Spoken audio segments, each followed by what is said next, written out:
morning, everyone. Good morning, Mr. Subash and Mas Verdi. How are you guys doing? Good morning. Good morning, Mbak. Okay, thank you so much for coming to this event. And I hope you guys have a great weekend ahead. And welcome to JojoWebinar untuk semua teman-teman audiens yang udah pada gabung.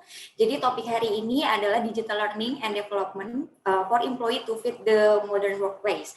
This webinar will be delivered in Bahasa and English. But before this event begins, I would like to introduce myself first. My name is Dinda.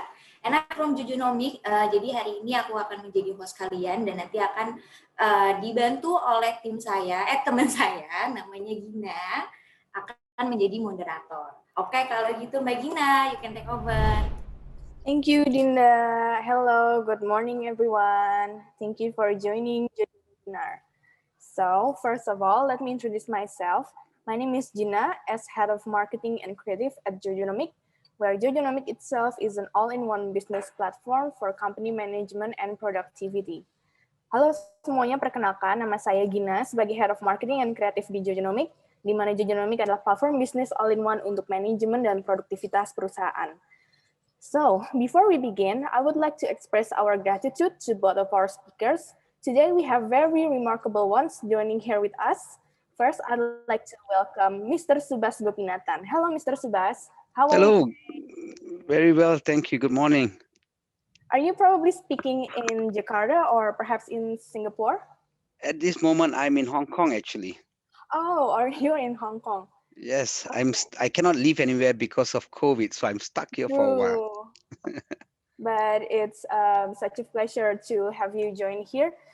And once again, thank you very much for joining our webinar. As a brief introduction, Mr. Subash has an extensive leadership experience in various global corporations and industries, including manufacturing, banking, and consumer goods. He developed expertise in the areas of finance, compliance, implementation, and training, covering different business environments all across the globe. Right now, he is the managing director and co-founder at ProSpark, where ProSpark is a global and user-friendly learning management system that enables organizations to onboard, train, certify, conduct knowledge transfer, collaborate, and connect their customers and employees. Next up, of course, we have Mr. Arya Verdi Ramadhani, or as we usually call Mr. Verdi. Hello, Mr. Verdi. How are you, Hi, Mr. Mbak. Fine. Mana kabarnya, Mbak? Thank you. Baik, Mbak. Berarti lagi dari rumah ya? Iya, dari rumah. Udah setahun nih, ulang tahun nih sekarang, Maret ke Maret. Di rumah terus. Oh iya juga ya, udah setahun yuk. Okay. Alright. We're so delighted to have you here with us. So Mr. Verdi is a psychologist and certified HR practitioner with more than 15 years of experience. Right now, Mr. Verdi is Manager Accounting Management in Telkom International. And of course, I'd like to thank all of the audiences who have participated in this event. I hope that this knowledge and experience sharing will be beneficial to everyone. All right, without further ado, we can finally begin our first session. Please welcome Mr. Subash Gopinathan. Hello. Thank you, JojoWebinar team and ProSpark team for putting this together. I would like to firstly say thank you for that. Can I share my screen? Yes, sure. Okay. Great. So firstly, I would like to say thank you for everyone that is joining us today. I know it's a Saturday and you guys probably can be spending more time with your friends and family and loved ones. So I'm very privileged and honored that you have turned into our webinar to listen to me and Pak Verdi speak and give you some of our insights. So I'm very excited about that. If you have any additional questions, we have the Q&A and you guys can always reach out to me personally as well. So I can help you guys in any which way or format that I can. Okay. For today's presentation, we'll be talking a little bit about learning and development. I'll be sharing with you some key statistics in the market and specifically in Indonesia. What's the direction of learning and development and how you can play an active role in this, right? Let me start off by talking to you a little bit about myself and my background. I was born and raised in Singapore. I spent 20 years in Singapore.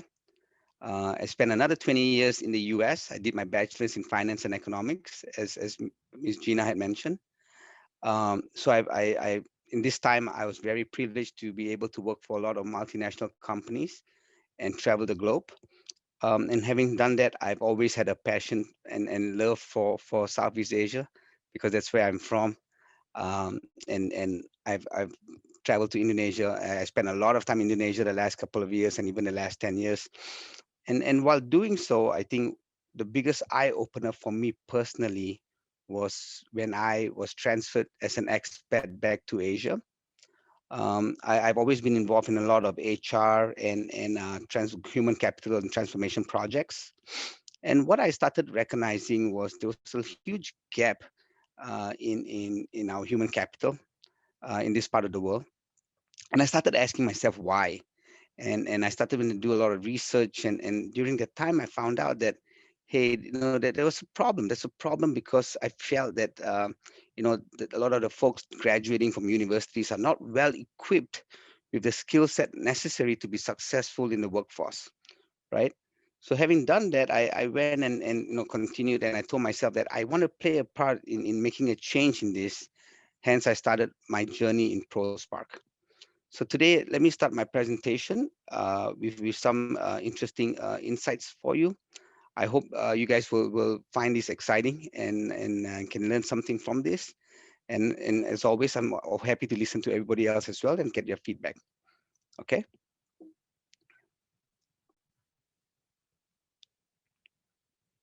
So what is learning and development? Right, learning and development is a field of work that focuses on providing and managing job-related training to employees and individuals. Right, in a nutshell, in my opinion, it is a very, very, very important function in any organization. In some organizations, it may be a standalone function. In some organizations, it may be part of HR, or in others, it might be part of training, right? It all depends how your organization is set up. And this function could be part of each of these respective functions, or it can be a standalone function by itself, okay?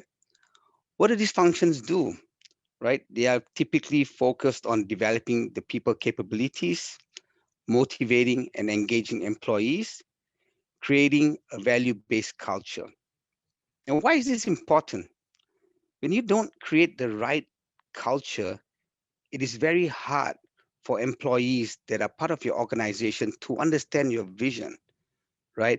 A lot of them today, as most of you would have known, most of our employees today are millennials, right?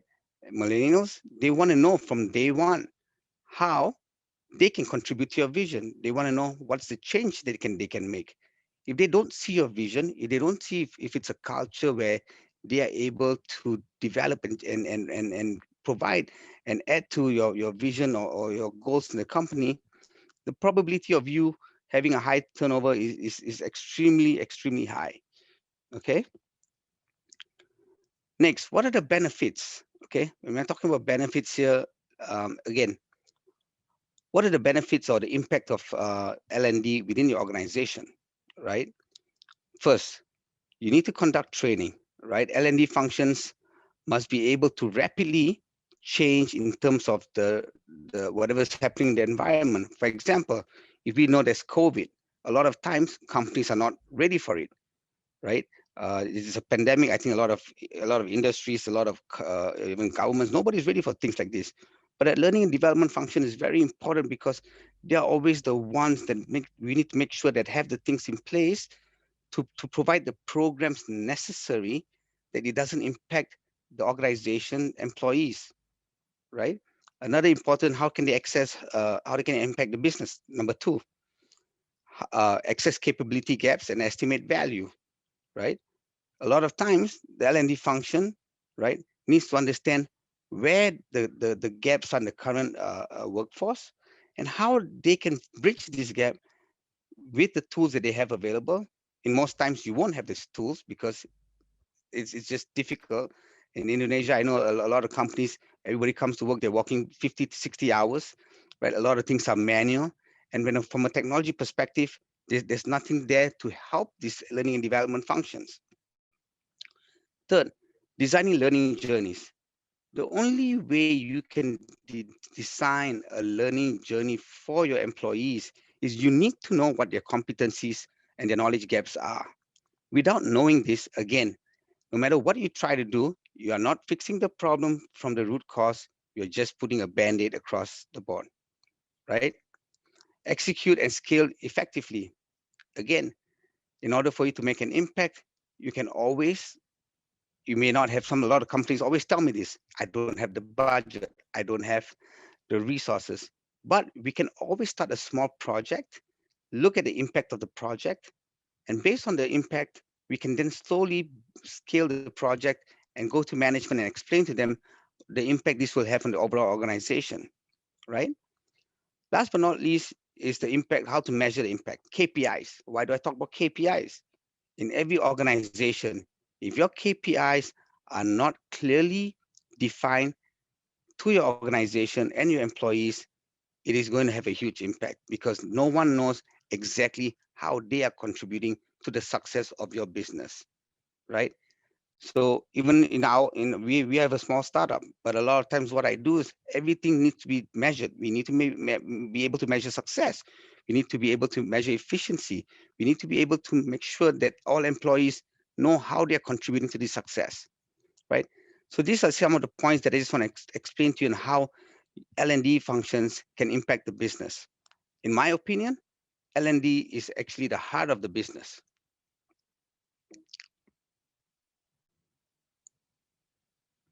Next, a lot of companies today have your traditional and your e-learning options available to you.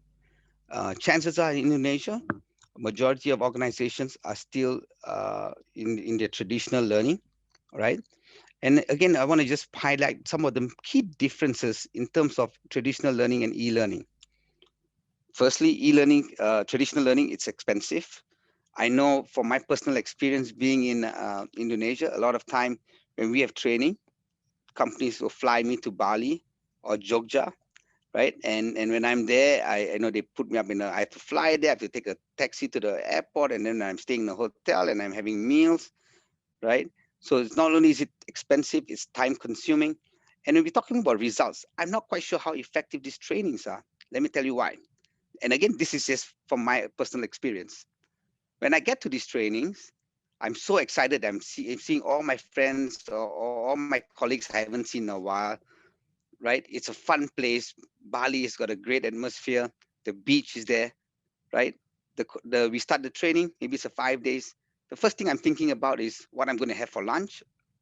And then we have lunch. It's exciting. After lunch, I'm thinking about, hey, where are we going to go after for dinner? What are we going to go? Where are we going to go? Beaches we're going to visit, right? And a lot of times I will get all the content. I will remember small little bits and pieces of the training. But then when I come back to my workplace, when I try to figure out, hey, what did I learn? Or how can I utilize this? There's nothing. The infrastructure is not there for me to go back and say, hey, I remember talking to maybe Mr. X, Y, or Z, or I remember attending this training, but it's so hard because everything's in a big book. I have to go back and look. So the infrastructure is clearly not there. So when you compare that to e-learning, again, the platform is always there for you, right? In Indonesia, I think it's wonderful because I spend a lot of time sitting in buses or cars in the traffic, right? And I enjoy to learn during that time, right?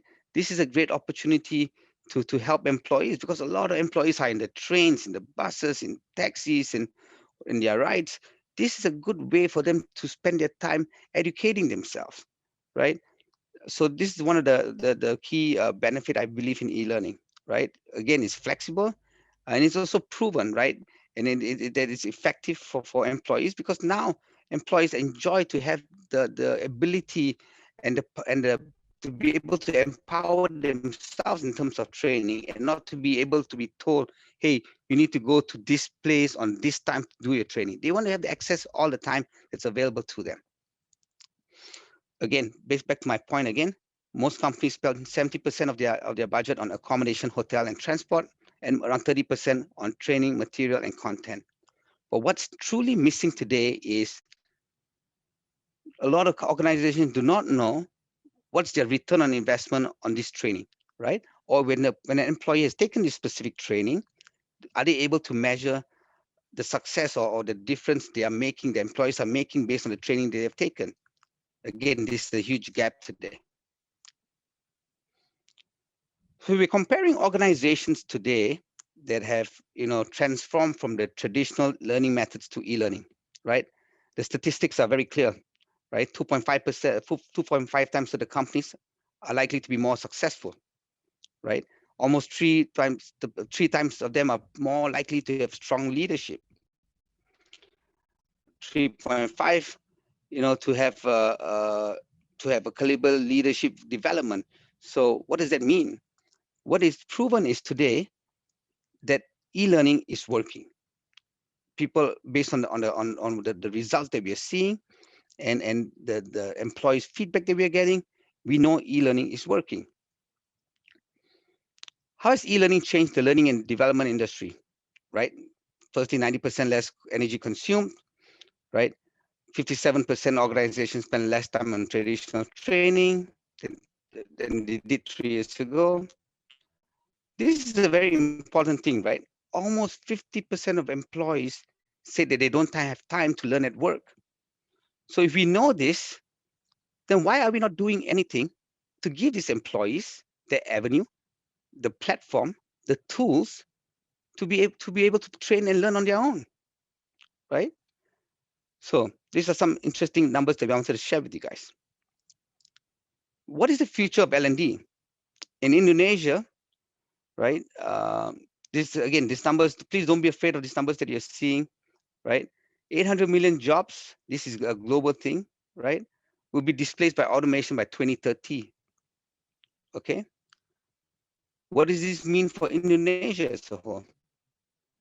In the next 10 years, there will be 10 million jobs in Indonesia that they will not be able to fill because of the knowledge and a gap in skill set. What are some of the skills outlook? Analytical thinking, complex problem solving, system analysis, leadership, technology design and programming. Again, these are the outlook. These outlooks, as we all know today, in the situation that we are in, is changing very fast because of technology. Indonesia is already embarked on the 4.0 technology in terms of digital transformation. But we have to ensure that all these organizations that we are part of are also embarking on the same strategy. If not, we will get to the point where a lot of us will be sitting back and thinking, hey, how can we make a difference? And it'll be too late because we already know that the statistic is right in front of us. So all I'm trying to say is we need to make sure that we are not left behind and we are moving in the right pace that's out there today. Right? Again, we're talking about transformation in Indonesia's education through online learning, right? 69% of Indonesia is connected to the web, right? Compared to our Asian countries, right? The demand for e-learning in Indonesia. I personally know about this demand, and I'm hearing from companies every day. 3 years ago, when I was in Indonesia, and I spent a lot of time in Indonesia and also in the Philippines. In Indonesia, I know companies were not really keen on e-learning. But today, I have about 5 to 6 demos a day that I give organizations and institutions because they're all moving towards a more digital space, right? So again, here we're talking about learning management system as an e-learning tool, right? Today, there's a lot of learning management systems out there. If you go and Google learning management system, there's hundreds and hundreds of platforms. So what I want to do is explain to you some of the important things to look for in terms of a learning management system, right? We can start by asking ourselves why organization needs learning management system. As I mentioned earlier, close to 50% of the employees say they don't have time to learn at work, right? 95% of the employees have said that they'll stay in a company longer if the company invested in their learning and development. 95%. This is a very scary number. What that means is if we invest in learning and development, we know that our turnover will be significantly lower. Okay. What are some of the benefits of a learning management system? One, it can be easily accessed anytime, anywhere through an app, right? Or on the web as well, right? It allows the learning and development functions to be able to track and see the engagement of the employees, to see the development of the employees all in one place. Last but not least, it's self-hosted, right? It can be hosted in the cloud, or you can find a solution where you can easily roll out to your organizations, because today we have a lot of clients that are, as we all know, Indonesia there's thousands of islands, right? Everybody's on their cell phone. We want to make sure that the platform or the tool that you are using, right, is easily accessible to all your employees. It's easily integrated with your existing HRIS systems or your employee management systems. It needs to be easily integratable with your existing platform that you guys have. Last but not least, we already know most employees are on their platforms, on their phones and on their cell phones all the time.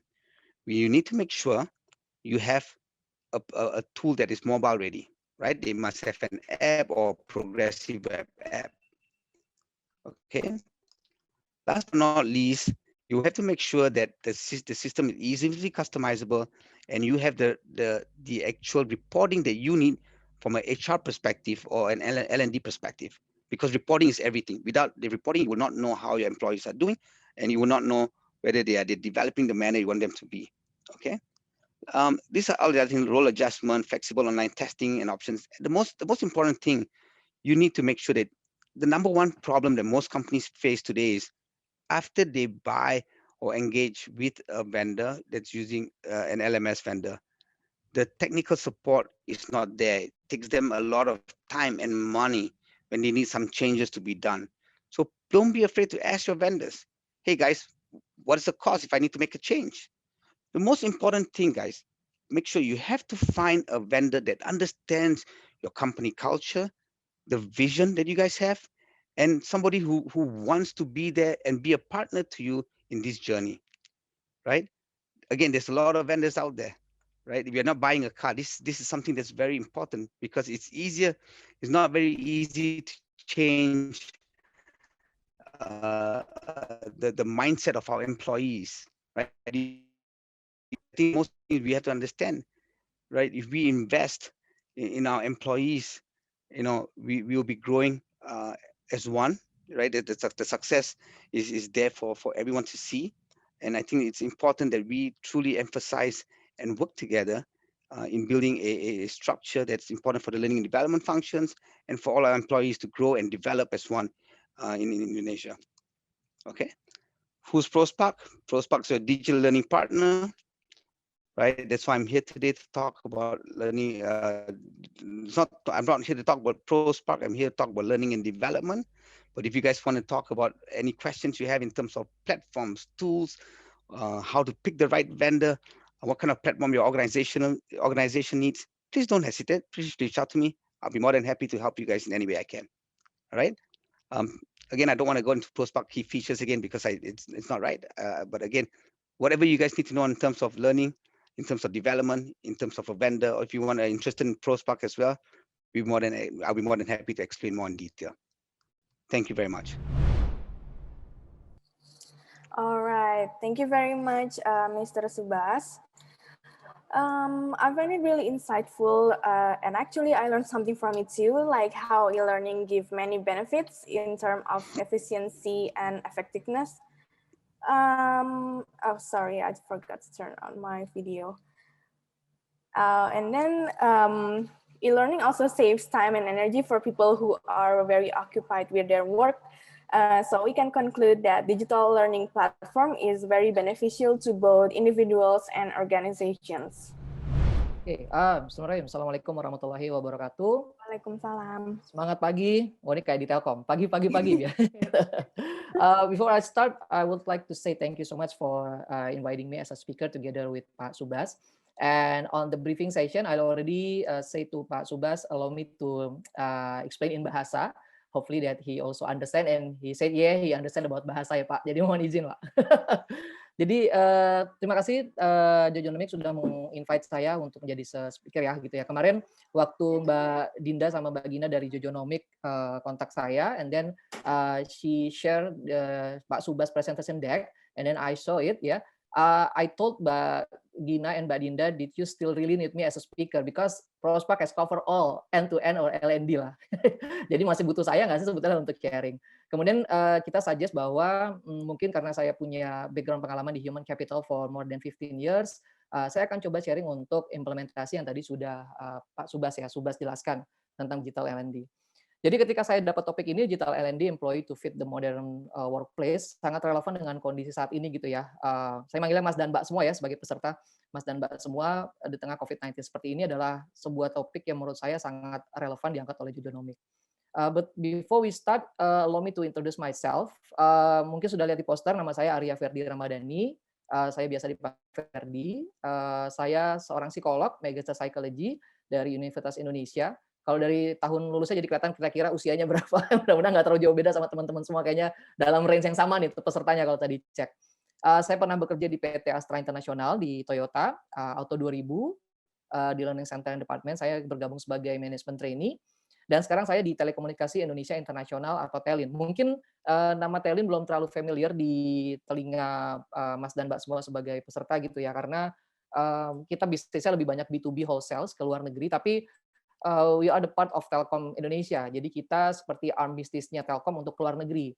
Nah ini sebetulnya harus bangga, karena kalau misalkan biasanya ada perusahaan dari luar negeri yang punya subsidiaries di Indonesia, ini kebalikannya. Jadi Indonesia punya subsidiaries di 10 negara around the globe. Jadi Telin itu adalah arm bisnis Telkom untuk bisnis luar negeri.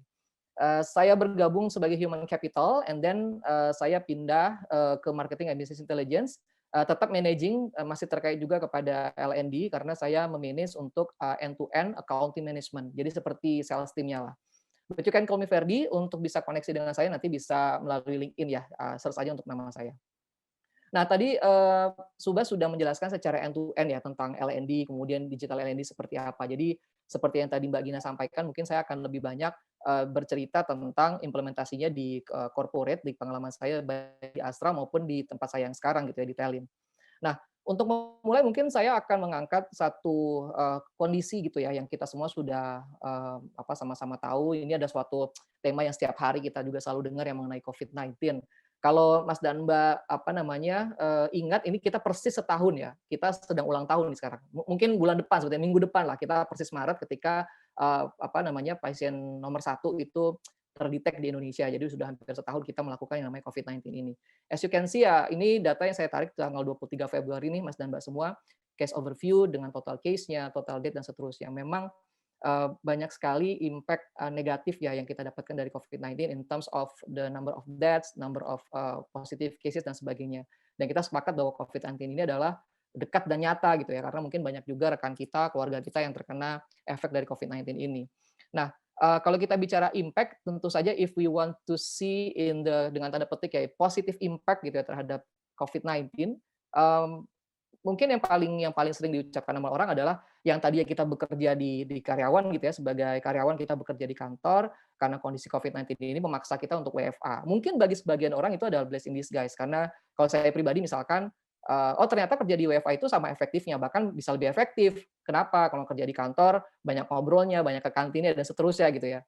Nah, kalau kerja di rumah, kita bisa ngeliat anak kita bertumbuh gitu ya, banyak interaksi dengan istri atau suami dengan anak-anak sambil bekerja. Nah, tapi ada satu hal yang lebih terkait ke digital L&D ini ya, yang saya bukan hanya sekali dua kali mendengar ini dan membaca ini, bahwa ada satu positif dengan tanda petik gitu ya, karena kita sepakat bahwa COVID-19 ini adalah suatu pandemik, positif terhadap impact-nya COVID-19. Apa itu? Kita menyebutnya bahwa accelerating Indonesian digital transformation. Mungkin bukan hanya Indonesia, saya sepakat bahwa sebetulnya dunia lah. Banyak yang mengatakan bahwa karena COVID-19 ini mempercepat proses transformasi digital 7-10 tahun loh Mas dan Mbak semua.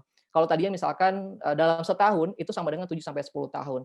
Kenapa begitu? Ya karena misalkan tadinya kita tidak terbiasa dengan webinar seperti ini gitu ya. Mungkin waktu Januari Februari webinar itu bukan suatu hal yang common. Kalau sekarang kalau teman-teman Mas dan Mbak buka LinkedIn dan buka Instagram, banyak sekali kan undangan tentang webinar.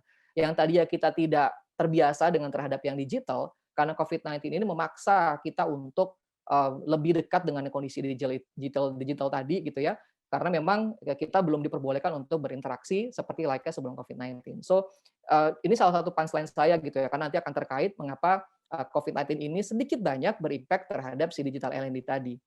Di tempat saya sendiri di Telkom udah selalu bicara mengenai industri 4.0 lah kalau teman-teman tahu. Tapi di sini bukan topik tentang industri 4.0 ya, tapi intinya bagaimana suatu industri itu sudah berevolusi yang tadinya mungkin hanya menggunakan computerized dan internet, sekarang ada IoT, ada cloud dan sebagainya. Kita sudah banyak bicara ke sana lah Telkom. Dengan adanya COVID-19 ini semakin mempercepat itu. Sebagai buktinya adalah gini, di tempat saya di Telkom kita punya beberapa apps digital yang kita menyebutnya digitize employee activities. Kita punya Cognitium, itu isinya video learning ya. And then kita punya Diarium. Diarium itu sebetulnya kontennya kayak Facebook-nya Telkom lah, di mana kita bisa interaksi antar karyawan, kita bisa absensi di sana, kita bisa cek perjalanan dinas kita dan seterusnya. Kita juga punya Ingenium untuk checking about our career, assessment result, recruitment result dan seterusnya ada di situ. Dan yang tadi Pak Subash sempat jelaskan juga, di Telkom juga punya yang namanya digital learning, ya seperti e-learning seterusnya lah. Nah, tapi kenapa saya ngangkat ini nih Mas dan Mbak semua? Karena sebetulnya semua tools ini tuh sudah ada dari dulu. Sudah ada dari saya bergabung tahun 2016, tetapi optimalisasinya, utilisasinya yang menurut saya tidak terlalu digunakan gitu. Karena memang mungkin orang masih berpikir ini buat apa gitu kan, karena kita masih offline, kita masih ketemuan dan seterusnya. Contoh yang paling mudah adalah Diarium, saya kembali ke sini ya. Diarium ini udah dari tahun 2017-18 lah sudah ada lah untuk beberapa versinya. Tapi ya udah sekedar hanya diinstal aja. Mungkin sebagian orang, saya yakin ada orang-orang yang tetap menggunakan Diarium ini dengan efektif. Tapi mungkin kalau saya checking di teman-teman saya itu nggak semuanya menggunakan itu. And you know what? Since COVID-19, mau nggak mau kita harus buka Diarium. Kenapa? Karena kita absensi menggunakan di sana, kemudian kita interaksi juga di sana dan seterusnya. Dan begitu juga dengan e-learning tadi. E-learning yang tadi ya kita punya opsi nih teman-teman untuk offline learning gitu ya, kita training secara tatap muka, karena orang Indonesia kan katanya budaya timur ya, katanya kalau nggak ngariung tuh nggak asik gitu ya, nggak mantep gitu ya. Jadi kita dengan tanda petik dipaksa untuk mulai terbiasa menggunakan e-learning, self learning tadi gitu ya, dengan ditambah seperti ini dengan bantuan dengan virtual Zoom tadi, sehingga yang tadi saya sempatkan di awal bahwa kondisi COVID-19 ini di luar semua hal negatif yang memang berimpact terhadap kita, ada satu hal yang ternyata berimpact in terms of digital karena dia mengaccelerate digital transformations. Nah, tapi pertanyaannya, Mas Verdi, apakah kemudian pandemik ini saja yang akhirnya berimpact terhadap keberhasilan implementasi digital L&D di korporasi gitu? Wah, tidak secepat itu, Ferguson. Karena ternyata sebenarnya kalau kita bicara mengenai L&D strategi ini, saya adaptasi dari Bersin & Associate yang dipakai di Telin ya. Jadi bukan murni Bersin & Associate, tapi kami mengadaptasi. Kalau dan Mas Mbak semua adalah seorang practitioner juga seperti saya, atau mungkin seorang konsultan, mungkin sedikit banyak sepakat dengan L&D strategi yang saya tampilkan ini gitu ya, bahwa untuk bisa memastikan suatu program strategi learning and development itu bisa berhasil di korporasi, maka membutuhkan framework ini gitu. Tidak bisa berdiri secara terpisah-terpisah. Saya akan jelaskan secara singkat ya, karena waktunya juga terbatas. Jadi nomor satu yang kalau Anda lihat di sebelah kiri yang merah itu, ini pasti sepakat nih semua practitioner, bahwa L&D strategi itu nggak bisa berhasil kalau nggak ada yang namanya executive sponsorship lah, tidak ada dukungan dari atasan, top management lah. Kalau top manajemennya punya suatu komitmen bareng-bareng bahwa, ayo lihat nih sekarang COVID-19, tapi L&D harus tetap jalan. Maka oke, semuanya harus mulai menggunakan digital itu. Nah, maka mungkin tidak akan bisa jalan kalau memang top management tidak berbicara seperti itu. Jadi sebaik apapun infrastruktur kita, sehebat apapun investasi yang kita lakukan, kalau dari atasnya itu tidak mendukung, dengan pengalaman saya ya, mungkin nanti Mas Mbak bisa sharing ya di sesi pertanyaan, tidak akan berjalan dengan efektif lah. So we have to get the top management commitment to ensure that our L&D strategy is running well. Nah, di luar itu bahwa satu lagi, ketika kita ingin menjalankan L&D juga harus align dengan visi misi perusahaan untuk memastikan bahwa memang L&D yang dibuat itu adalah sesuai dengan kondisi terkini. And then kalau teman-teman lihat ke bawah lagi, itu ada kurikulum desainnya, kemudian ada yang baik mandatori maupun komplementori untuk cara delivernya, dan paling bawah lagi kalau teman-teman lihat, ini karena saya mau satu poin yang saya angkat adalah tentang corporate culture itu sendiri gitu ya. Jadi kalau kita bicara L&D strategi, in this case ya, karena kita sedang mengangkat digital L&D, itu tidak cukup. Infrastruktur penting, saya sangat sepakat yang tadi Pak Subash sampaikan. Infrastruktur is very important things, yes I agree. Tapi ada ada poin-poin lain yang menurut saya itu bisa fit di modern workplace itu, bahwa top management memang mempunyai concern yang sama. Hey, ini COVID-19, kita tidak bisa nih yang namanya bertemu dengan muka, tapi L&D kan tetap harus jalan. And I fully agree with Subas that L&D is like one of the most important things dalam menjalankan organisasi. I fully agree. Karena saya sebagai human capital expertise, saya selalu melihat bahwa people itu as an asset. People itu sebagai capital, not cost. Nah, makanya sekarang kan dibahas sebagai namanya human capital ya, human capital business partner dan seterusnya. Nah, kembali ke yang tadi, jadi untuk bisa dari pengalaman saya untuk mengimplementasikan digital L&D, maka top management harus kita pegang, Pak, ini kita nggak bisa lagi dalam kondisi yang offline, we need full online gitu ya, dan juga memastikan bahwa corporate culture kita juga bicara ke sana. Saya akan bahas nanti corporate culture di bagian belakang gitu ya. Nah, masuk terkait ke implementasinya teman-teman. Jadi Mas dan Mbak semua, beberapa orang selalu meng-compare lah untuk classroom training dan online training. You can see the comparison between classroom and online. In classroom, trainer is the key, and then you can do the group learning, fixed time and place, 2-3 days training, and then also cost itu juga pasti impact. Dibandingkan dengan online yang memang lebih banyak butuh kemandirian dari kita untuk bisa melaksanakan itu gitu ya. Tapi di kelebihannya dari online adalah you can learn anywhere, anytime. And then in terms of cost, ini memang sangat berasa sekali gitu ya. In terms of cost itu akan sangat menurun. Sebagai contohnya misalkan karena saya memanaging sales team di around the globe termasuk USA, Australia, dulu saya nggak bisa nginvite mereka ke Indonesia karena di mindset kita adalah apa? Di mindset kita adalah kita harus mengundang mereka karena harus offline training kan ya. Tapi sekarang karena kita dipaksa regarding di COVID-19, kita ngadakan virtual, ternyata mereka malah bisa terlibat gitu. Karena ya mereka tidak perlu ada perjalanan dinas dan seterusnya. Nah, yang mau saya sampaikan di sini, Mas dan Mbak semua, untuk digital L&D, I fully agree again with Subas about the e-learning and terms and yang tadi sudah dijelaskan. Namun saya sebagai practitioner yang saya lebih sering lakukan sebetulnya di korporasi adalah blended learning. Mungkin pernah dengar ya, kalau Mas dan Mbak suka googling atau LinkedIn gitu ya, banyak sekali yang membahas tentang ini, bagaimana kita memblended learning. Jadi classroom training, online training in the terms of digital workplace itu bukan hal yang terpisah, tapi kita memblended itu menjadi satu kesatuan gitu. Jadi ada face-to-face trainingnya, ada virtual classrooms-nya, ada webinars-nya, ada e-learning-nya, menggunakan LMS-nya juga, ada activity yang kita harus bertemu fisik gitu ya, yang kemudian nanti at the end ada one-on-one coaching-nya dan at the end akan dievaluasi.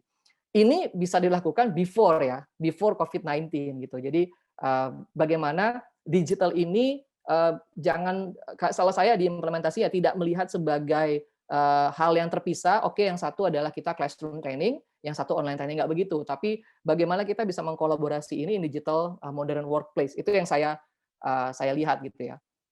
Nah, ini saya mau sharing sebetulnya apa yang saya lakukan ya, Mas dan Mbak semua. Yang sebelah kiri yang Anda lihat itu adalah blended learning. Jadi saya selalu menggunakan blended learning since the first time I joined Tallinn. Saya menyebutnya professional competency based training. As you can see, mungkin kalau terlalu kecil gitu ya, mohon maaf karena saya inginnya membuatnya pack saja, itu tidak terlalu banyak.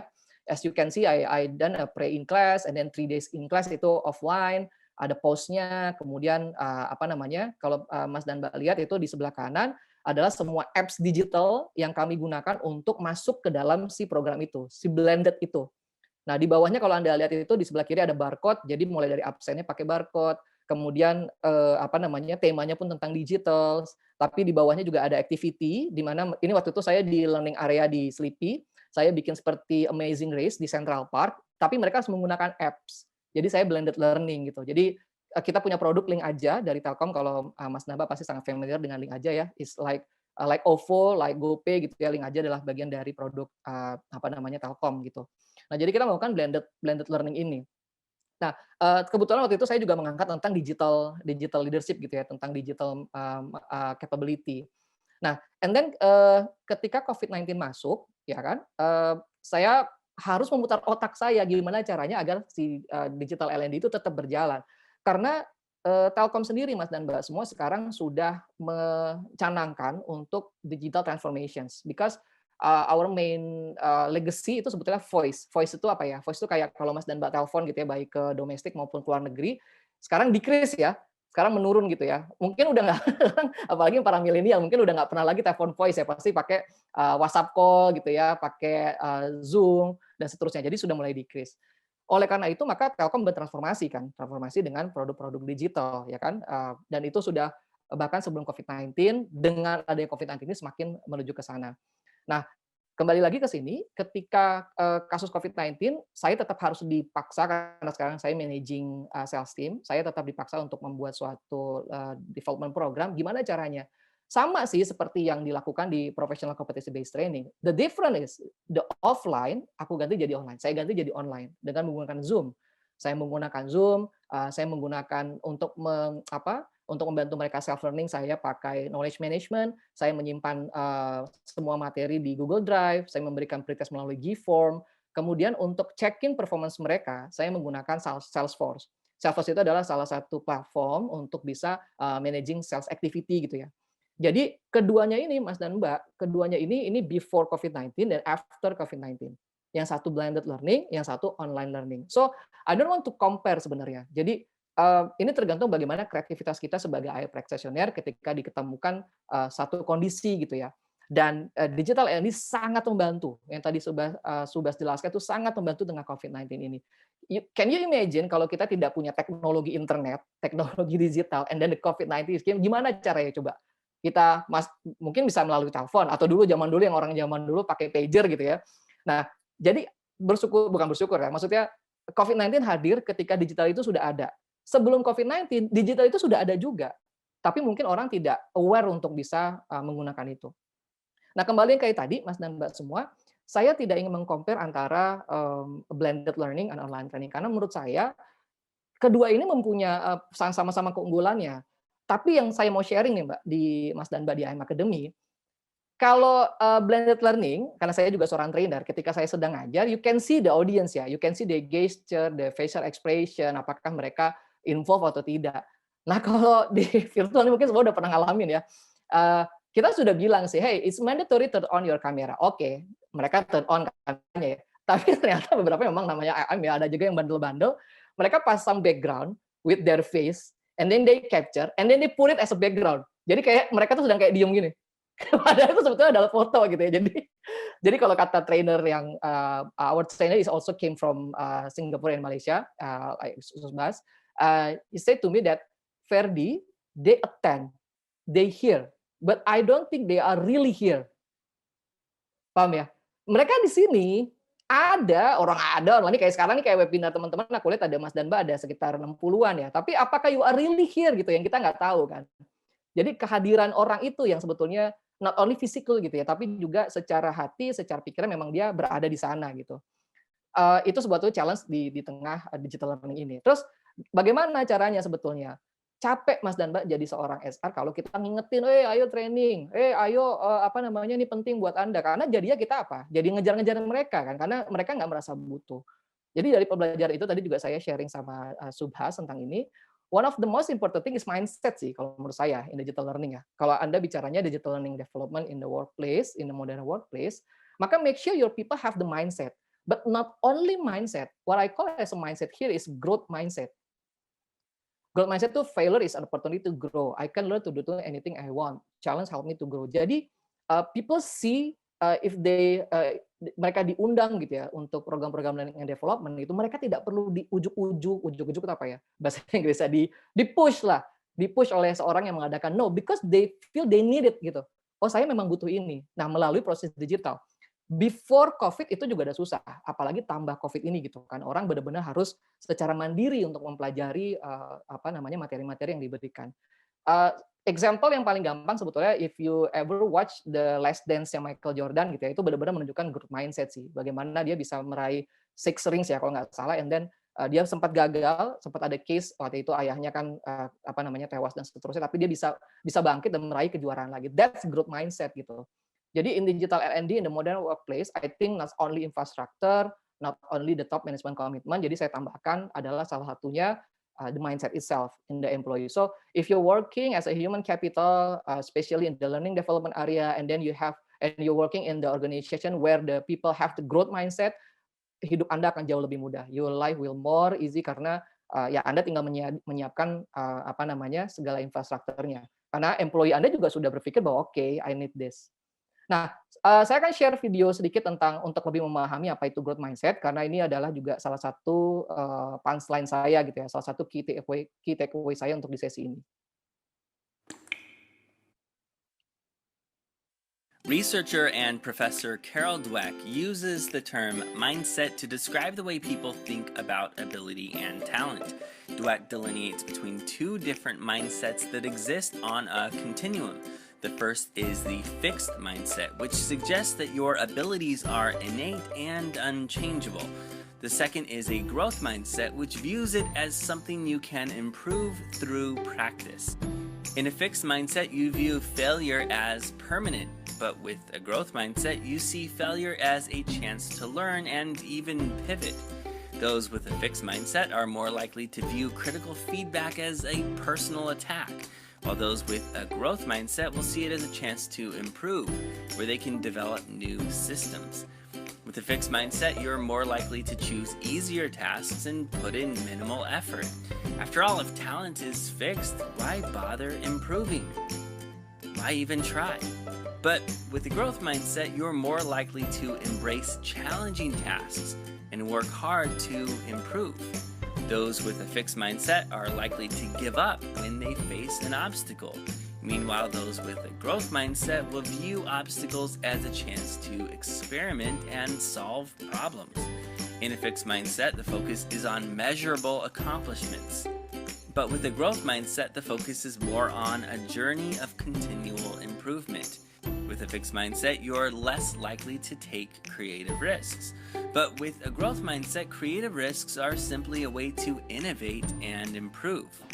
Ultimately, your mindset influences everything from creative risk-taking to how you view feedback to whether or not you finish difficult tasks.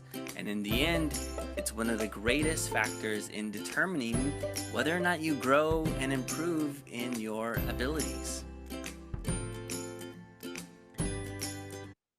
Oke, dengan Anda semua hadir di sini, saya sepakat bahwa Anda semua adalah orang-orang yang memiliki growth mindset ya. Ini Saturday, like Subash says, Saturday, most of the people maybe spending time with their family and the beloved one, but you are here to hear us about sharing about L&D ini gitu ya. Jadi growth mindset menjadi poin yang penting lah menurut saya, bagaimana keberhasilan digital L&D itu diimplementasikan di korporasi. Sebelum sesi ini tadi juga sempat sharing sama Subas gitu ya. He share about one company yang berinvestasi terhadap produk-produk teknologi ya in terms of L&D, tapi ya sudah gitu. Ya kita sudah investasi, and then ujungnya yang memakai siapa? People gitu kan. Apakah ini mau digunakan atau tidak? Jadi sebenarnya infrastruktur itu adalah one thing, but to make people use it is another thing. Jadi bagaimana kita menumbuhkan growth mindset itu menjadi poin yang juga sangat penting gitu ya. And then ini yang mungkin terakhir ya. Jadi last but not least adalah culture itu sendiri, corporate culture. Gampangnya corporate culture apa sih? The way we do things around here kan. Kalau kita punya corporate culture ini, maka ya mungkin akan semakin mudah bagi kita karena semua orang bicara bahasa yang sama. Yang mau saya sharing di sini adalah culture-nya Telkom ya, karena kita sekarang punya culture yang sama semua BUMN gitu ya. Dari kementerian juga sudah memastikan bahwa semua BUMN punya satu culture yang sama, tapi boleh ada semacam kayak value turunannya lah. Nah, untuk Telkom itu menggunakan namanya coach ya. Jadi ini yang lebih terkait ke digital culture-nya, customer centricity, open mind, data drivenness, agile, dan continuous improvement.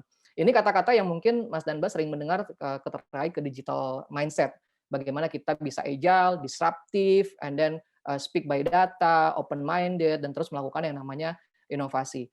Nah, ketika semua orang sudah bicara bahasa yang sama, maka infrastruktur itu akan menjadi lebih kuat gitu.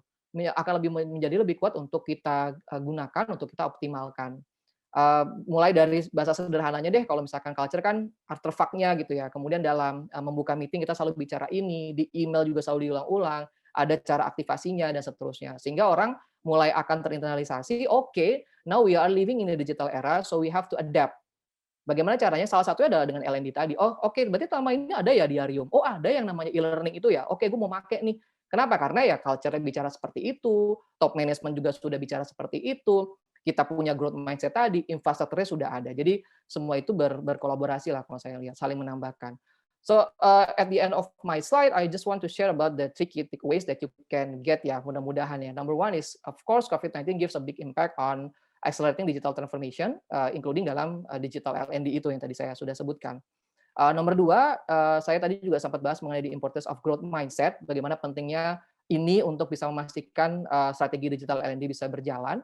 And the last but not least, ini saya coba men-summary 5 main factors ya to ensure the effectiveness of digital L&D. The culture itself, the mindset, top management support, the policy jangan lupa, and also the infrastructure. Kalau 5 semua ini bisa berkolaborasi dengan sangat baik, maka digital L&D bisa kita sangat terapkan gitu ya di modern workplace di masa sekarang. Sisanya nanti mungkin kita bisa lakukan di tanya jawab. Mungkin that's all from me, Mbak Gina. Thank you so much for the opportunity ya. Back to you, Mbak. Oke, terima kasih banyak Mas Verdi. Wah, bagus banget tuh materinya. So we just learned that digital learning platform actually go way back, but it's lacking optimization. So, and additionally, it's really important to align our L&D strategy with our corporate values and culture too. And the most important thing for learning and development is if you want to bring it into modern workplace, you have to have a growth mindset, both for the management and also for the employees. Seperti itu. Nah, baik, kita lanjut ke Q&A session. Wah, ini udah ada banyak pertanyaan nih di sini. Oke, first question dari Mas Fahrul Rozi. Apakah kemampuan belajar perlu dilakukan pengukuran dalam proses rekrutmen dan adakah alat tes yang mampu mengukur kemampuan belajar seseorang? Oke, mungkin bisa kita tanyakan kepada Mas Verdi ya. Silakan Mas Verdi. Oke, thank you so much Mas Fahrul Rozi ya. Tadi juga sudah sempat saya cek. Kalau untuk dari implementasi sebetulnya mungkin nggak spesifik tentang kemampuan belajar ya. Kalau kita bicara mengenai proses rekrutmen, maka ada yang namanya tes personality dan tes intelijensi. Sebenarnya dari tes intelijensi itu dan khususnya tes intelijensi ya Mas Fahrul Rozi itu bisa mencek untuk daya tangkap seseorang sebenarnya, baik itu numerik maupun verbal, kemampuan mengingat, kemampuan seperti aritmatika dan seterusnya. Kalau kita bisa mencapai titik tertentu yang sudah ada normanya di korporasi, itu bisa menggambarkan bahwa Anda memiliki kemampuan daya tangkap dulu ya dari intelijensi. Karena menurut saya kemampuan belajar itu ada 2 hal sih. Pertama intelijensinya sendiri sama kemauan dia itu. Nah, kemauan itu biasanya yang di-checking dari interview kompetensi dan juga tadi tes personality. Jadi nggak spesifik sebetulnya karena background saya juga dari psikologi ya. Ada sebetulnya alat ukur untuk lihat keberhasilan belajar, itu ada untuk usia belajar gitu ya. Tapi kalau kita bicara konteks korporasi, psikotes akan menggambarkan keseluruhan kemampuan belajar tadi. Mari kita lanjut ke pertanyaan berikutnya. Dari Mas Sinar Hadiwijaya. Jika membahas tentang L&D, maka tidak jauh dengan yang disebut dengan komunikasi 2 arah dan hasil. Bagaimana caranya untuk mengetahui end result-nya? Saya ambil contoh untuk mengetahui proses perkembangan pembelajaran sebagai pengambilan keputusan selanjutnya. Oke. Maybe I can assign this question to Mr. Subash. So, Sure. how do you know the end result of L&D? Very good question.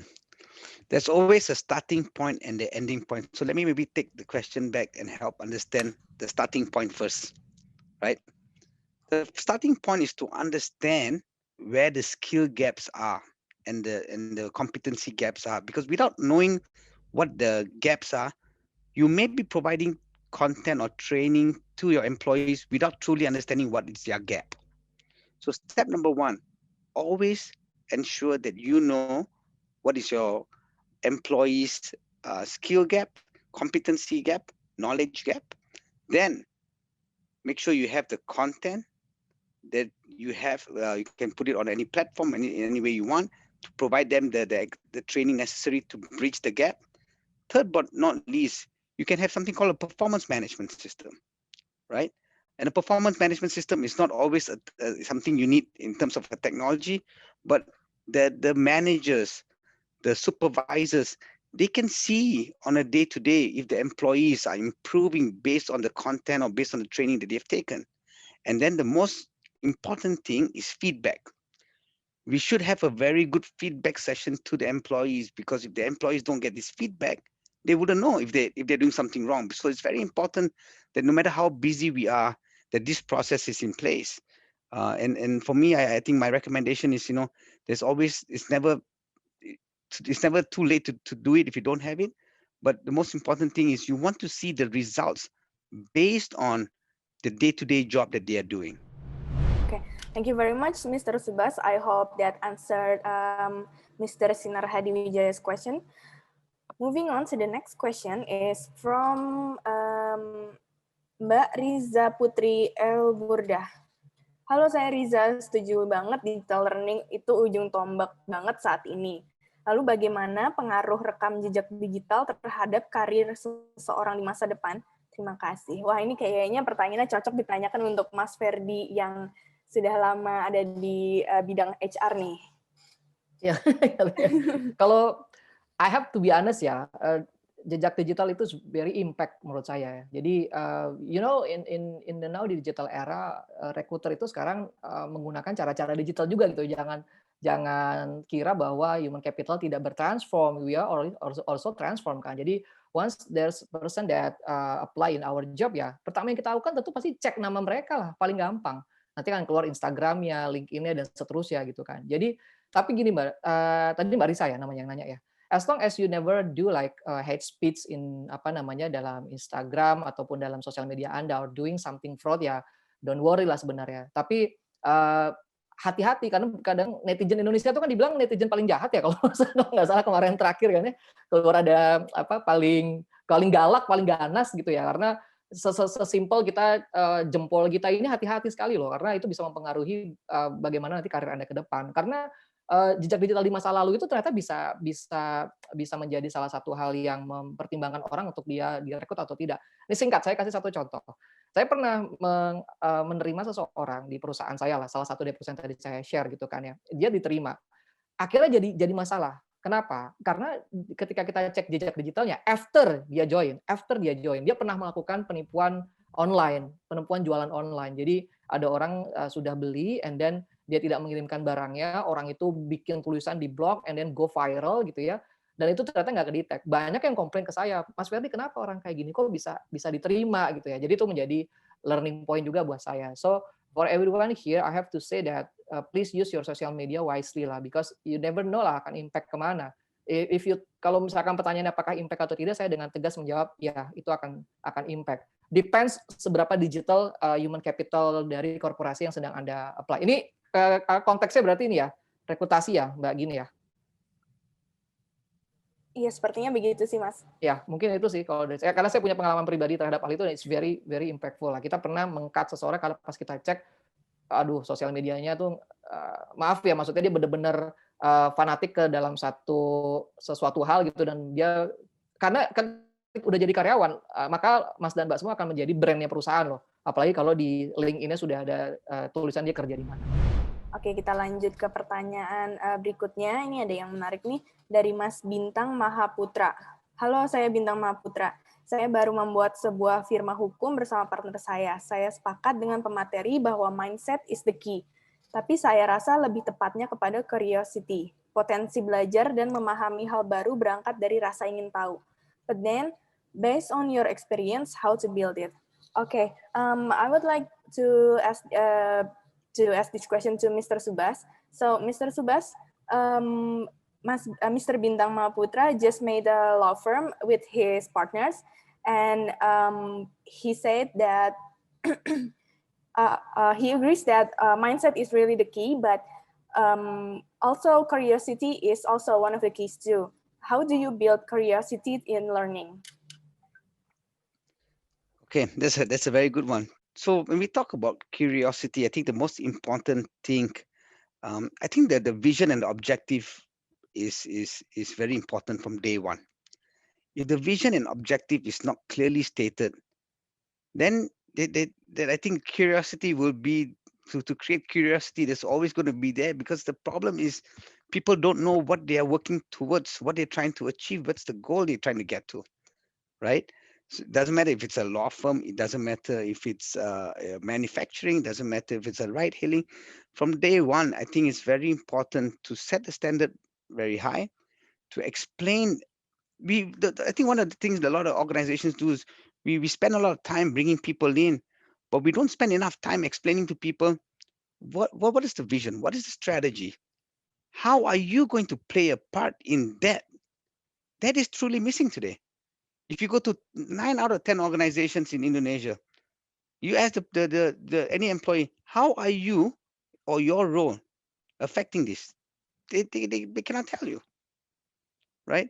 So I think it's very important from day one, right, to make sure that the vision, the strategy is set, the expected KPIs that I mentioned about earlier is set, and then those kind of things all will tie up so that even if there's curiosity, and we cannot help it. We are all human beings. We all always have curiosity no matter what happens, right? But at least 80% of that of what we have, the doubt is clear. We know exactly what we're trying to execute towards, and we can work closely together, right? I always try to promote a culture of if you are in doubt, ask, right? Because it's very important that you know that we don't forget, and that yes, we all, it's very important for a company to be successful, to be able to grow your revenue, to grow your top line. But we cannot also forget the fundamentals. The success of this is upon the people that we have today.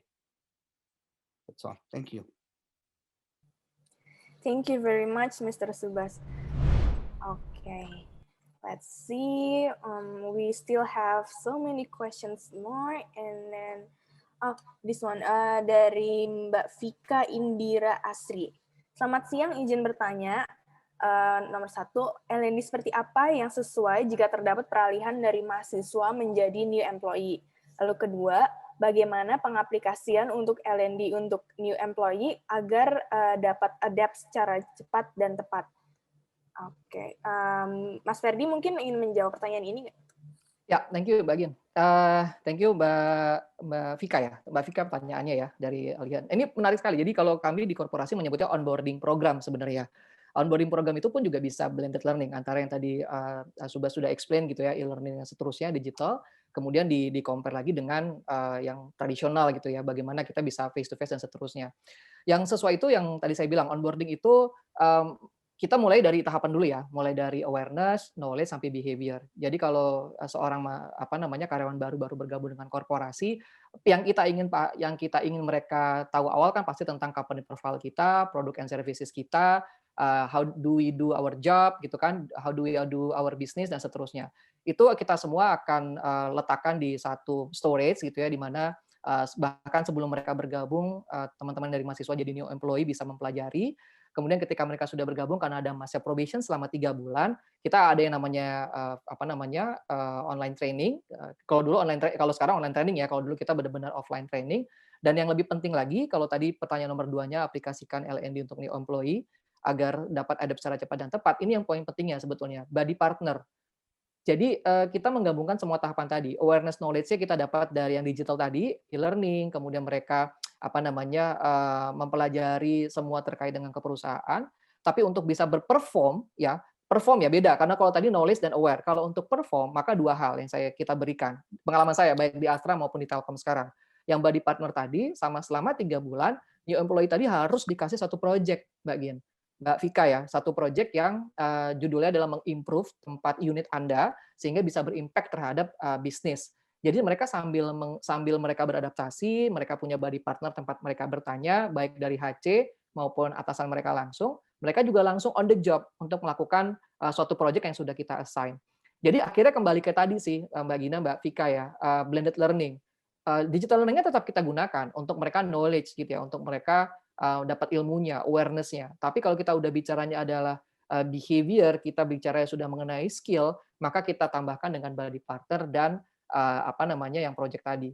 Terus kemudian dengan virtual gini gimana Mas Ferdi? Oh, tetap bisa dilakukan. Kalau dulu bedanya body partnernya ketemu, mereka ngobrol di kantin, di kafe, di Starbucks. Sekarang by virtual. Kita ketemukan dengan Zoom, di mana mereka tetap bisa berdiskusi satu sama lain. Jadi untuk mensummary, Mbak Vika, key takeaways-nya adalah kita menyebutnya sebagai onboarding program. Selama 3 bulan biasanya semua perusahaan itu pasti punya dengan memblend antara online dan offline. If we are talking about adaptasi, terutama dalam performance, maka kita menggunakan yang tadi, body partner dan juga project base. Rasanya nanti semua rata-rata perusahaan pasti punya model yang seperti itu sih. Mudah-mudahan menjawab Mbak Vika. Kalau kurang menjawab, silakan add linkin saya promosi. Salah. Thank you Mbak Gin. Makasih banyak Mas Verdi. Jadi itu ya blended learning sebagai kunci untuk new employee. Oke, next question dari Mas Agung Saputro. Apakah online learning bisa secara penuh menggantikan offline learning? Lalu apakah materi yang disampaikan secara online dapat tersampaikan dengan maksimal kepada resipien? Gimana triknya supaya materi tersebut bisa maksimal disampaikan? Okay, I would like to ask the question to Mr. Subash. So Mr. Agung asked, can online learning completely replace offline learning? And also, by using online learning, is it guaranteed that the material will be received completely to the recipients? And how is there any tips to for the material to be able to communicated well to the recipients? Okay, so thank you for the question. Again, this is my personal opinion, okay?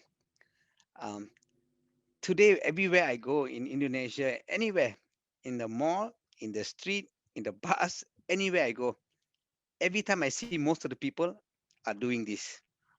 Everywhere you go, most of the time people are spending, if you really went and check the statistics, which I cannot find, everybody is already almost glued to their phone, right? So I believe that the nice thing about traditional learning is the face-to-face interaction, okay? In my generation, we enjoy that. We love seeing everybody. We love being in a room. We love talking to people. We love going down and talking to people. But now we're becoming to a society and a culture where everything is all done on the phone, right? So I think it is not one way is better than the other way. I will not argue that, but I would say we need to keep up in terms of what our majority of our users doing today. How do we keep up with them, right? If you look at today, most of the kids, right? For people who have kids, what do the kids do? A lot of them are playing computer games. In my time when I was growing up, all I wanted to do is go out and play football with my friends. I don't like to be sitting around the phone, but times have changed. So I think the human interaction part, that's a big part of traditional training that will be missed. But that is why if you guys get into a situation where you're looking for a platform, make sure you have like the virtual learning capability like what we're doing right now, because then at least we can still see each other, we can see how people are interacting and stuff. As far as content goes, it is very important to understand something. Most millennials have a 60 to 90-second attention span. What does that mean? That means whenever we want to do training, we have to make sure the content come in small bites. It is between 3 to 5 minutes. We are talking about the concept of micro learning now. Why is that very important? Because when we put a content for 30 minutes long, 50 minutes long, even if we go to a classroom training, after 10 minutes, it's very hard for us to pay attention because we are all thinking about all the work we have to do, what we have to do at home for our families. It's very hard to concentrate. It is proven that if you do micro learning, that are between 3 to 5 minutes, that is interactive, meaning the content, where the people, when the users are watching the content, they're able to do a drag and drop. It's engaging. Yes, the success rate is very much higher. Thank you. Thank you very much. Okay, moving on to the next question. Ini ada pertanyaan dari Mas Badrul Zaman. Apakah pemakaian digital e-learning masa yang akan datang pada generasi milenial dan Zoomer? Sebab metodologi via digital menjadi booming ketika ada wabah virus corona di seluruh dunia. Tapi gimana kalau sudah berhenti wabahnya tersebut? Efektifkah dengan pemakaian pembelajaran digital tersebut? Oh, jadi kurang lebih pertanyaannya setelah wabah pandemi ini, bagaimanakah nasib digital learning gitu? Apakah masih efektif dipakai atau gimana? Boleh Mas Verdi. Thank you Mas Baru, ini pertanyaannya relevan banget ya. Jadi kemarin waktu bikin materi ini dan sebelum-sebelumnya juga saya kan sudah banyak baca beberapa jurnal lah ya, transformasi digital dan seterusnya. Saya yakin pemakaian digital masih tetap akan bertahan even though COVID-19 sudah lewat gitu ya. At least untuk sebagian lah, misalkan untuk in terms of digital L&D nih Mas Badrul Zaman, maka kita tetap akan menggunakan sebagian besar dari digital meskipun mungkin akan digabung dengan beberapa blended learning gitu, tapi tidak akan hilang sepenuhnya lah. Mungkin kalau untuk kayak sekolah gitu ya, di mana tatap muka menjadi penting, tapi saya yakin pasti ada beberapa bagian di mana si digital itu akan tetap digunakan. Memang nggak bisa dihindari sih, kita sudah masuk ke digital era dan semua orang harus bisa beradaptasi dengan hal tersebut gitu ya. Ya sebagai contoh ya kan, dulu orang mungkin bikin virtual event deh. Virtual event itu kan banyak kan kita bikinnya offline gitu ya. Tapi sekarang orang melihat, ternyata untuk bikin virtual event itu webinar bisa dengan mudah loh. Kayak Jojonomic sekarang ya Mbak Gin ya. Kita nggak repot lagi bikin tempat, ngumpulin orang, kemudian nyiapin makan siang. Karena makan siang sendiri-sendiri ya. Kayak sekarang mungkin sambil makan kan. Jadi rasanya kayak webinar, e-learning, LMS itu pasti tetap akan digunakan. Bukan hanya digunakan Mas Badrul kalau menurut saya. Akan terus growth. Kenapa ya? Karena yang tadi saya bilang, kembali ke tadi ya, COVID-19 ini membuat kita berubah cara kita berpikir, cara kita berperilaku, dan kita sudah tahu enaknya digital. Satu contohnya Mas Badrul, ini contoh konkret sekali. Sebelum COVID-19, Telkom sudah pernah melakukan suatu inisiatif untuk melakukan FWA, Flexible Working Arrangement, Mbak Gin. Tapi belum pernah dijalankan secara konkret. Begitu COVID-19 sudah jalan beberapa lama, direktur karena kita transformasi digital langsung bikin satgasnya. Apa itu WFA? Jadi nanti karyawan Telkom itu akan dibagi yang memang harus WFO karena orang operation biasanya kayak teknisi IndiHome dan seterusnya. Orang yang bisa 50-50, orang yang full kerja di rumah. Yang 50-50 tadi sebutannya adalah hybrid. Jadi itulah kondisi tadi kita sudah masuk ke digital era, itu tidak akan banyak berubah menurut saya. Justru malah akan keep improving, akan muncul lagi teknologi-teknologi baru. Jadi message saya buat Mas Mbak semua di sini adalah kita harus menyiapkan diri kita sih untuk beradaptasi karena meskipun nanti COVID-19 sudah lewat, saya yakin sekali hidup dengan era digital ini akan terus bertahan sih dan akan terus growing. Mudah-mudahan menjawab ya Mas Badrul ya. Thank you Mbak Gin. Oke, terima kasih Mas Verdi. And up next, there's a questions from Mr. Arnoldus Andre, specifically for Mr. Subash. Hi, Mr. Subash. Good afternoon. Based on your experience, how is the best strategy to maximize the use of e-learning or LMS in terms of the implementation and evaluation also, since it will affect to the company budget and needs to be proven by the results? Do you have any tips or steps to change face-to-face learning to e-learning culture in company? Thank you. Okay, that's a very good question. So I think what I would like to suggest is to answer that question in terms of understanding the return on investment. That is a long calculation that I'm happy to share with him. So if you guys want, you can please give me his email after this. I'm happy for the question that he asked. But in terms of implementation and stuff, I think the most important thing to understand is you need to make sure that whatever tool or platform or whatever that you're using, there's no doubt about it. In today's culture and the vision of Indonesia, we are moving into the digital space. We are not moving backwards. We are all moving forward. Our president has already announced, and this is a big initiative across the board that's happening, right? As far as implementation and everything goes, I think one of the points I like to emphasize is make sure that there is one way is not better than the other way, but I think we need to understand and get insights into our user behavior, right? First and foremost, I think the big mistake a lot of companies do is we don't understand our users. We haven't received their feedback. We don't know what they want. We haven't take the time to assess their gaps. We just immediately put them in a role, ask them to execute, and everybody's just too busy, right? We have to make sure that we take the time every quarter to understand what their needs are, their gaps are. As also we're looking at a tool in terms of adoption. I think is very important, right? Like anything else, most companies will the first thing they'll talk about, they'll say, oh, LMS, it's not business critical. Yes, it's not business critical because from a day-to-day transactional perspective, there may be your ERP systems and your other tools that are out there. But let me tell you something, it is going to be critical down the road, and it is going to be very critical already right now, because when the pandemic hit, we all know that we don't have a way of communicating and training and developing our employees. There's a huge gap, right? As far as implementation, it's very fundamental to understand and find a partner that understands what you're trying to do, what you're trying to do for your organization, what your organization wants and needs. Because again, there's so many different things out there. It's just like buying a car. You can go buy Toyota, you can buy Mercedes, you can buy whatever it is. You have a budget for everyone and everything. But at the end of the day, you need to pick the vehicle that is most suitable for you, right? How do we define suitability? A few important things to remember. You should always have features and functions, especially in today's modern world with all the millennials that we have, that the tools need to have social learning elements. Because if you do not have social learning elements, no matter what tool you put there, your employees are not going to be on the platform. They want to be able to share best practices. They want to be able to talk about their experiences, right? When you have like a blogging feature in the platform, how does that help an organization? Let me tell you how it helps. If we today we have some clients that have in the retail, they have hundreds of shops across Indonesia. One shop did a promotion that's working very well.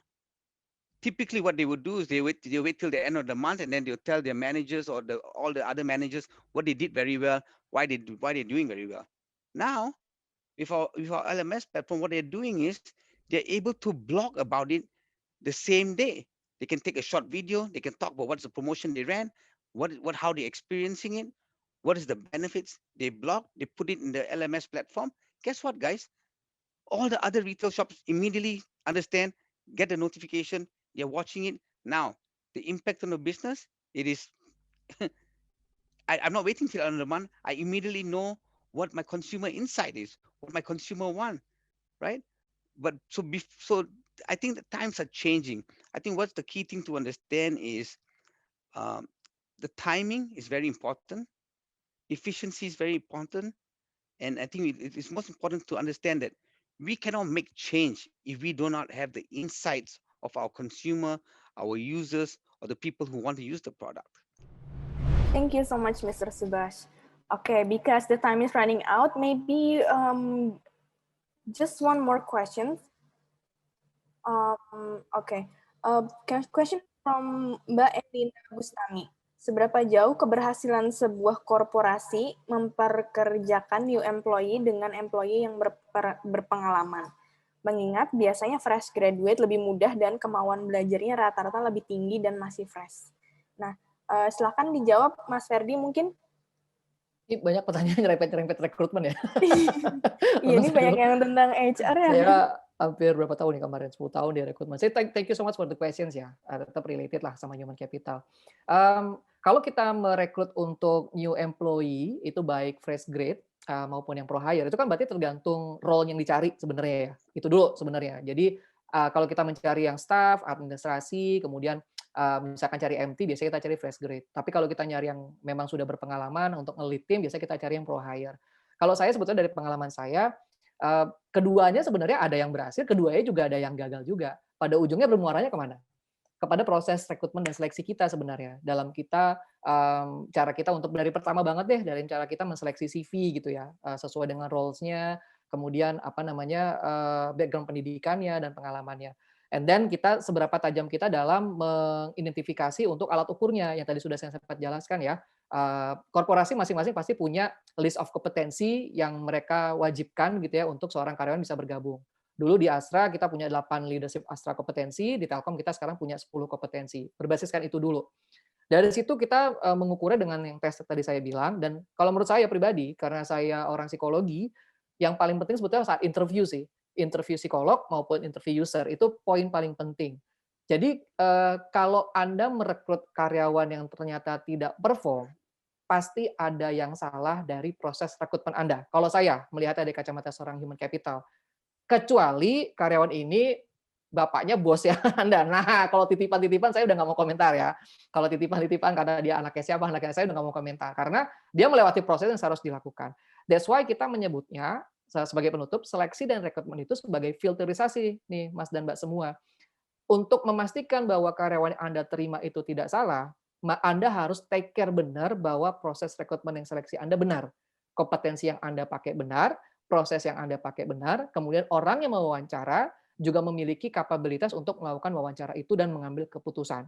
Jadi saya rasa itu. Jadi bukan berdasarkan fresh grade sama pro hire kalau saya lihat, tapi lebih bagaimana korporasi membentuk proses rekrutmen dan seleksinya tadi.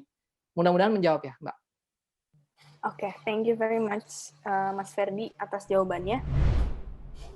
Do you have closing statement to end the session? Yes. Firstly, I'd like to say thank you, everybody. I know there's a lot of questions that we were not able to answer. So if there's anything we can do to accommodate that, Gina, that would be great. Maybe we can separately answer the questions. But to everyone that's joined, I would like to personally thank you for your interest and your time in listening to what myself and Pop Verdi have to say. Again, this is not something that is going to be done in 1 day or 2 days. This is something that's is going to evolve and take time. But it's important that we understand the benefits and try to do the right thing, because we don't want to be the ones that are left behind, right? I think in order for us to take things to the next level, we need to empower ourselves, right? Like what Pak Verdi said, the growth mindset is all about empowering oneself and taking things to the next level. So again, thank you all very much for listening to us today. I really enjoyed the questions, and if you have any other questions, feel free to direct them to Gina and the team, and I'm happy to answer them. Thank you all and have a good weekend. Please stay safe. I look forward to meeting all of you soon. Thank you. Terima kasih Dinda. Thank you all. Bye-bye. Stay healthy. Thank you, Mas. Bye. Bye-bye. Bye, guys. Bye.